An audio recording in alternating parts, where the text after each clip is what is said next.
क्या आपने कभी अपने आईने के सामने खड़ा होकर पूछा है कि आप कौन हैं? क्या कभी आपने स्वयं को पहचानने का प्रयास किया है? मैं उस वास्तविक रूप का बात कर रहा हूं जो आपके अंदर है।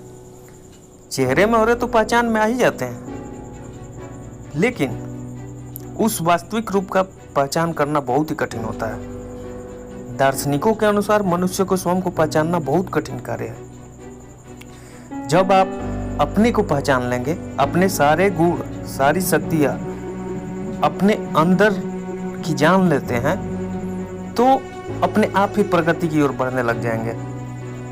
हम लोग आज जानते हैं कि पेरिस के महान चित्रकार रायो दा विंची के बारे में। रायो दा विंची कुरूप, चपटी नाक, टेढ़ा सा चेहरा, मोटे ओठ और चेचक के दाग से ग्रसित व्यक्ति थे। ये व्यक्ति स्वयं को दर्पण में देखते तो अपने आप पर घृणा करते थे। उनके मन में विचार आया कि भद्दा चेहरा लेकर मैं क्या करूंगा? मेरा जन्म किस लिए हुआ भाई? आखिर भद्दा चेहरा लेकर मैं क्या करूंगा? मेरा जन्म किस लिए हुआ है?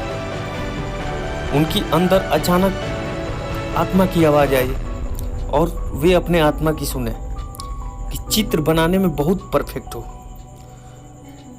जो कि अपनी आत्मा की, मन की बात को मान के अपनी चित्र बनाने का काम चालू कर दिए, जो कि दुनिया में कोई ऐसा चित्र नहीं बना सकता।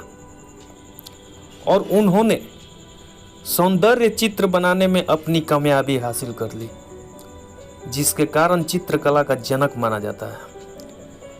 वे ऐसा चित्र बनाने में परफेक्ट थे कि उनकी चित्रकला पे खलबली मचा दी। चित्रकला ने खलबली मचा दी। उन पर सुंदरिया भी मुग्ध हो गई। उनके चेहरे की बदशक्ली उनके चित्रों की झलक पाती थी और वे अनेक सुंदरियों का प्रिय बन गए। अगर वह अपने अंदर की आत्मा को नहीं पहचानते, नहीं सुनते, तो क्या वे एक चित्रकार बन सकते थे? नहीं। वे एक साधारण मनुष्य की बातें ही अपना जीवन यापन करते हैं। इसलिए अपनी अंदर की जो शक्तियां है उसको पहचानिए।